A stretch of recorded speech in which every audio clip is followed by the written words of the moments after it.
A possibly former Disney executive has been caught red-handed telling one of his dates that Disney hires specifically on race and refusing to hire a potential employee because they were black but not black enough. Let's talk about this new expose from James O'Keefe here on That Park Place.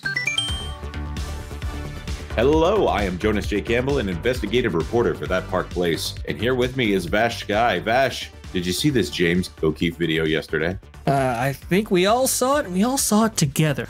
We did watch it together on that. It was a very long day. I was streaming for 6 hours, which the answer to the question of should you stream for 6 hours is usually no.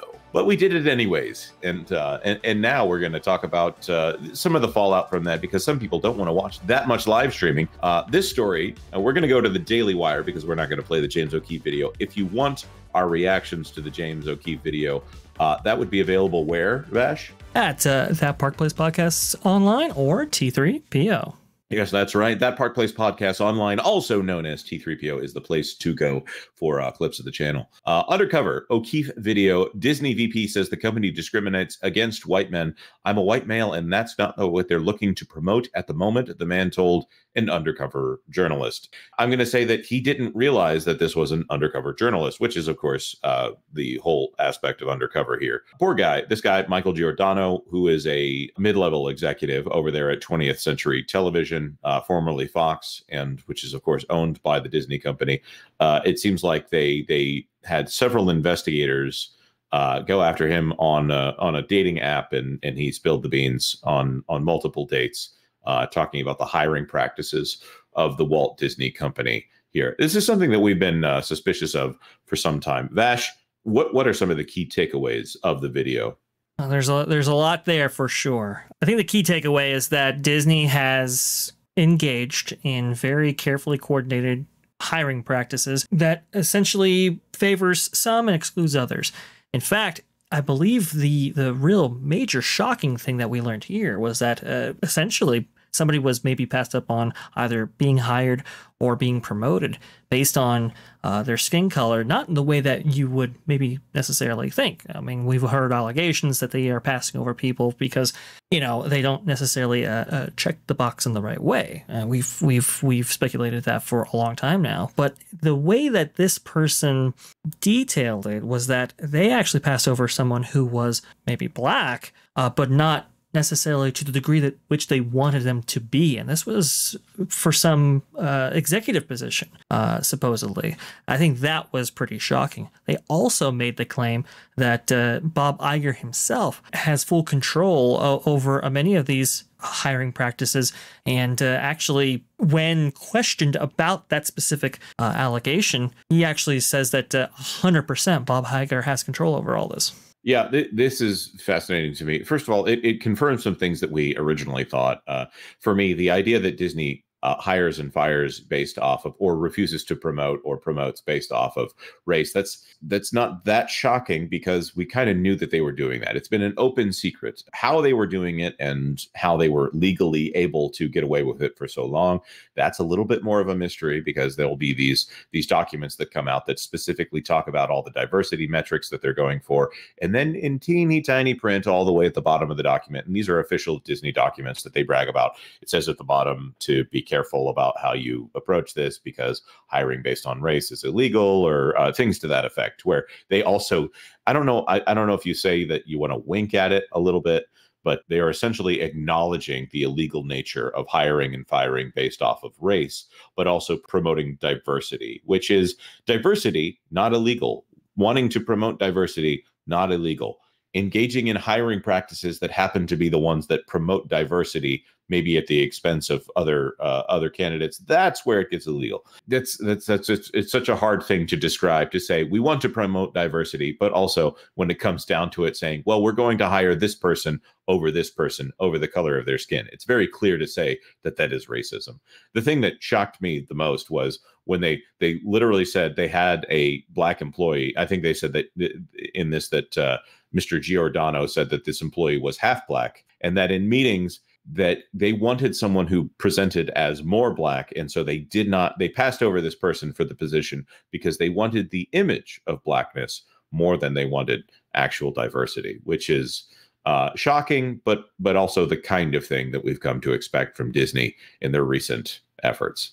But that's I mean, that is crazy because he kind of details this in a way that's suggests that they maybe having a conversation about this and that like that's why they were passing this person over. And this is why I threw it to the audience when we originally covered this, just to say, could you imagine having that conversation? Could you imagine the workplace environment, the culture that you've cultivated in order to really fulfill that and essentially kind of make that okay to discuss somebody's qualifications on those terms? Could you imagine, Jonas? That is absolutely wild and really does, I think, indicate in some way the rot that has really infected this company on a level that I don't think a lot of us had it previously anticipated, but should have known maybe. I would agree with you. There's a certain amount of, if you, let's say you have a small college or something like that, and we've all maybe other people can relate to stories like this. If there is a small number of people at the school that are actually technically diverse and add a little bit of color to a promotional photo or something like that, that those people will often get the first invitation to appear in the promotional materials for like a small college or something like that. It's kind of one where no one wants to say that, oh, well, there is a little bit of diversity here, so we're going to promote that, as opposed to literally saying you are in, you're not qualified, or you are qualified, but we're not going to give you the job. That's another thing that was alleged here by this employee, that he feels that people who were not as qualified as him got jobs before he did because of his skin color. I don't think that he's going to be getting those promotions either way at this point, based off of these comments. Poor guy, his LinkedIn was wiped clean yesterday. I'm hoping that he took all the defensive. This is a lawyer, by the way, working for the Walt Disney Company. I'm hoping that he took all the defensive steps that he needs in order to protect himself and move on with his career after this unfortunate incident. Because if he said anything that's false, I think the Walt Disney Company is going to go after him. And if he said anything that is true, then I think the Walt Disney Company might go after him. I think his only protection at this point is some kind of countersuit over the discrimination that he alleged. Vash, first of all, James O'Keefe said that there is more coming, and he, maybe it's the same executive, maybe it's other executives, but James O'Keefe has indicated that there is more coming. Do you want to speculate on what that could be? Could be any number of things. I think the teaser that James O'Keefe left off at the very end was that he was going to confront this person. It's a little bit more sensational. I think more sensational than what we'd necessarily cover here on That Part Plays. But I believe he did make a comment suggesting that I think it was a comment about white Jewish males for certain key positions as well, which is quite interesting and fascinating. We'll have to see what that exactly is. But honestly, I mean, this information, and I think we talked about it before. We've known a little bit about this before. ThatParkPlace.com has covered it tremendously. Kudos to John F. Trent and Pro and you, Jonas, as well, for really keeping up to date with a lot of the back end happenings in the Walt Disney Company. Right.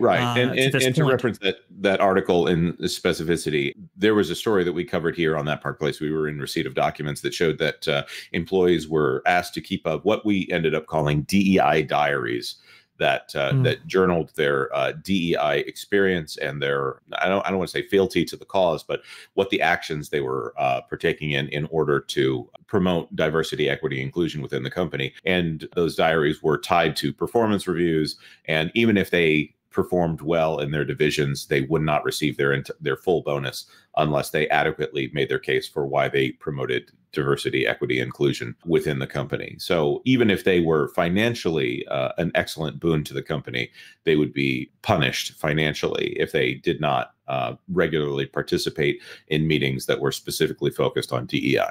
Yeah, I mean, I really take umbrage with all of this because some of this stuff is so vile. It was so disgusting to hear what was being alleged in these video recordings. And I think it, just like we said when we were covering the Rematch Tomorrow tapes, for example, right?